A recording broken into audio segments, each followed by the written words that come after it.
வணக்கம். ஆன்மீக அன்பு நெஞ்சங்களுக்கு சங்கர சுப்பிரமணியத்தின் அன்பார்ந்த வணக்கங்கள். இப்போ நம்ம பார்க்க போகிறது மாசி மாதம் பற்றிய ஒரு சிறிய குறிப்பும், பின்னர் அந்த மாசி மாதத்தில் 12 ராசிக்காரர்களுக்கும் எப்படி இருக்குது அப்படின்றத பொறுத்து தான் இப்போ நம்ம பார்க்க போகிறோம். இந்த மாசி மாதம் அப்படின்னு எதுக்கு ரொம்ப சிறப்பு வாய்ந்ததாக இருக்குது அப்படின்னு பார்த்தோம்னா, ஆன்மீகம் மற்றும் தெய்வ வழிபாடுகள், ஆன்மீகம் சார்ந்த எந்த ஒரு காரியங்கள் செய்கிறதாக இருந்தாலும் தெய்வ வழிபாடுகளுக்கு உகந்த ஒரு மாதமாக இந்த மாசி மாதம் ஒரு சிறப்பான மாதமாகவே இருக்குன்னு நம்ம சொல்லலாம். இதில் முக்கியமாக என்ன அப்படின்னு பார்த்தோம்னா, விஷ்ணுபதி புண்ணிய காலம்னு சொல்லுவோம். விஷ்ணுபதி புண்ணிய காலம் அப்படின்றது மாசி 1ஆம் தேதி, அதாவது 13ஆம் தேதி, 13ஆம் தேதி மாசி மாத பிறப்பு அன்னைக்கு நமக்கு பின்னிரவு, அதாவது விடியற்காலை அந்த 1:30 மணின்னு சொல்லுவோம் இல்லைங்களா, 1:30 மணிலேருந்து காலை 10:30 மணிக்குள்ளே விஷ்ணு பகவானை நம்ம வழிபடுறதுனால அந்த நேரத்தில் நம்ம வழிபடும்போது நம்மளுடைய 7 ஜென்ம பாவங்களும் தீரும் அப்படின்றது ஒரு நம்பிக்கையாகவே இருக்குது நமக்கு. மேற்படி செல்வ வளமும் எல்லாமே நமக்கு கிடைக்கும் அப்படின்ற ஒரு இதுவும் உண்டு. விஷ்ணு பகவானை துளசி மாலை அணிவித்து நம்ம வழிபட்டுக்கிட்டு வந்தோம். பெருமாள் விஷ்ணு துளசி மாலை அணிவித்து அந்த விடியற்காலை 1:30 மணியிலிருந்து 10:30 மணிக்குள், காலைல 10:30 மணிக்குள்ளே நம்ம வணங்கிட்டு வரும்போது நமக்கு உண்டான செல்வ வளமும் கிடைக்கும் அப்படின்றது சொல்கிறாங்க. குடும்பத்தில் ஒரு மகிழ்ச்சியும் நிலவும், இருக்கிற பிரச்சனைகள்லாம் படிப்படியாக குறைய ஆரம்பிக்கும். அதாவது இத்தனை வருடத்தில் நீங்கள் ஏகாதசி விரதம் இருந்திருப்பீங்க அப்படின்னா, அன்றைய தினத்துக்கு விஷ்ணுபதி புண்ணியகாலம் அப்படின்ற அந்த தினத்தில் நம்ம விஷ்ணுவை வழிபடும்போது எத்தனை ஏகாதசி, பல ஏகாதசிகள் விரதம் இருந்ததுடைய பலன் நமக்கு கிடைக்கும் அப்படின்றதும் சொல்கிறாங்க. அடுத்தது பார்த்தோம்னா, இந்த மாசி மாதத்திலேயே சிவராத்திரி, மகா சிவராத்திரின்னு சொல்லுவோம். மாசி மாதத்தில் வரக்கூடிய சிவராத்திரியை, அந்த சிவராத்திரி சிவபெருமானுக்கு உகந்த ஒரு தினமாக நம்ம அதை கொண்டாடிக்கிட்டு இருக்கோம், மகா சிவராத்திரியை. அடுத்து மாசி மகம், அம்பிகை ஜனித்த நாளாக அந்த மாசி மகத்தை நம்ம வணங்கிக்கிட்டு வரோம். அம்பிகைக்கு ரொம்ப உகந்த நாள் அந்த நாளில் தான் நமக்கு இந்த நீராட்டெல்லாம் செய்வாங்க.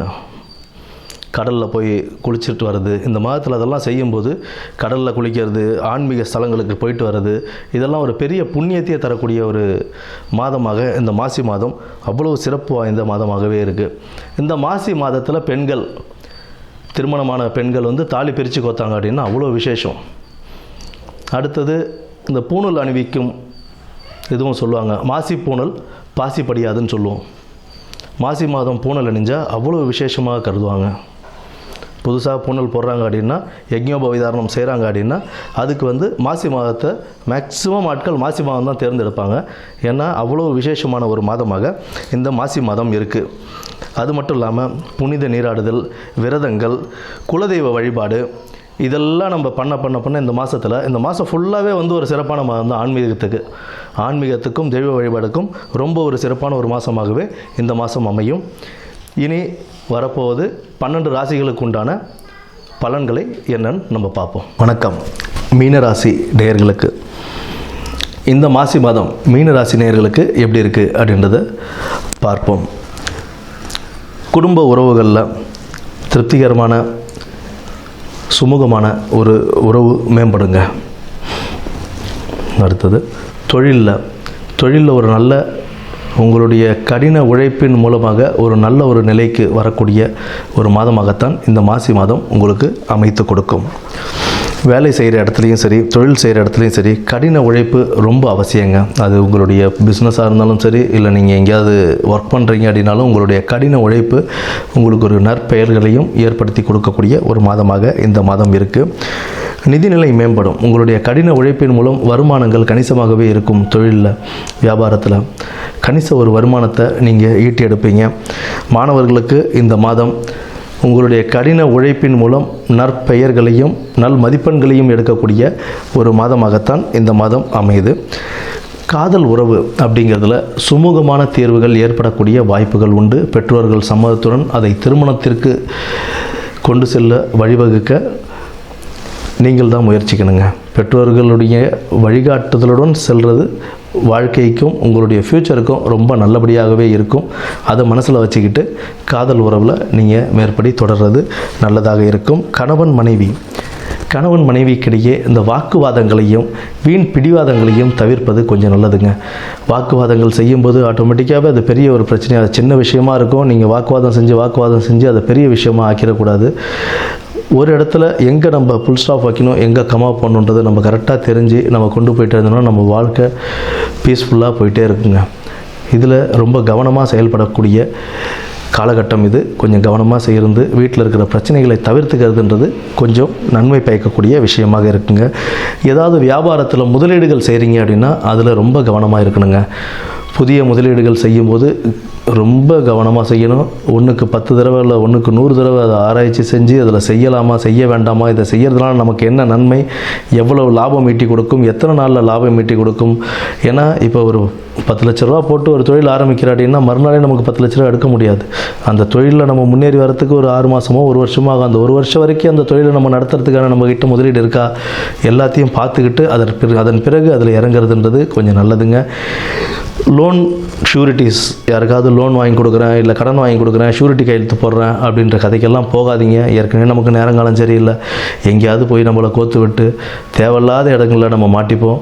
அந்த மாதிரி விஷயங்களில் ரொம்ப ஜாகிரதையாக இருங்க. லோனுக்கோ ஷூரிட்டிக்கோ கையெழுத்துகள்ன்றது போட வேண்டாம்.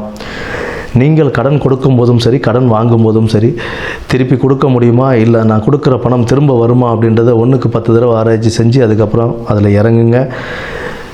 பண விஷயங்களில் சற்று கவனத்துடன் இருப்பதுன்றது ரொம்ப நல்லது. உங்களுடைய டாக்குமெண்ட்ஸ், நகைகள், உங்களுடைய அழைப்பேசி இது எல்லாத்தையும் பத்திரமாக வைத்துக்கொள்வதுன்றது நல்லது. ஏதாவது பொருள்கள் தொலைவதற்கான வாய்ப்புகளும் உங்களுக்கு உண்டு. அதனால் அது கொஞ்சம் பத்திரமாக வச்சுக்கோங்க. மேற்படி உங்களுடைய உடல் ஆரோக்கியங்கள்ன்றது வேலைக்கு சாப்பிட்டு உடம்பு ஆரோக்கியமாக பார்த்துக்கிறது, லைஃப் ஸ்டைலை மாற்றிக்கிறது, எப்படி நமக்கு தேவையான லைஃப் ஸ்டைலோ அந்த லைஃப் ஸ்டைலுக்கு போயிடணும். அன்னெசரியாக தேவையில்லாத உணவுகள், தேவையில்லாத ஸ்நாக்ஸ் ஐட்டம்ஸ் இதெல்லாத்தையும் சாப்பிட்டு உடம்பை கெடுத்துக்காமல் ஒரு நல்ல ஆரோக்கியமான உணவுகளை சாப்பிட்டு உடல் ஆரோக்கியத்தை மேம்படுத்தி கொள்ளக்கூடிய ஒரு மாதமாக இந்த மாதம் அமைய நேரிடுது. உடல் ஆரோக்கியம் மிக மிக கவனமாக தேவை. வண்டி வாகனங்களில் போகும்போதும், இரவு நேர பயணங்கள் போதும், 2 வீலரில் போகிறீங்களோ இல்லை 4 வீலர் டிரைவ் பண்ணிட்டு போகிறீங்கன்னா ரொம்ப கேர்ஃபுல்லாக போயிட்டு கேர்ஃபுல்லாக வரணும். நம்ம எவ்வளோ கேர்ஃபுல்லாக போனாலும் எதிர்க்க வரவன் எப்படி இருப்பான்றது நமக்கு தெரியாது. அதையும் நம்ம யோசித்து போகிறது தான் நம்மளுடைய புத்திசாலித்தனமாக இருக்கும்.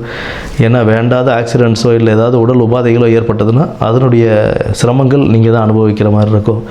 அதனால் ரொம்ப கேர்ஃபுல்லாக இருந்து கவனத்துடன் இருந்து உடல் நலனையும் பார்த்துக்கிட்டு வியாழக்கிழமை அன்று நரசிம்மர் வழிபாடும், அஷ்டமி அன்று பைரவர் வழிபாடும் உங்களுக்கு ஒரு நல்ல ஒரு வாழ்க்கையை வழிவகுத்து கொடுக்க இந்த மாசி மாதம் நல்ல ஒரு மாதமாக அமைய வாழ்த்துக்கள்.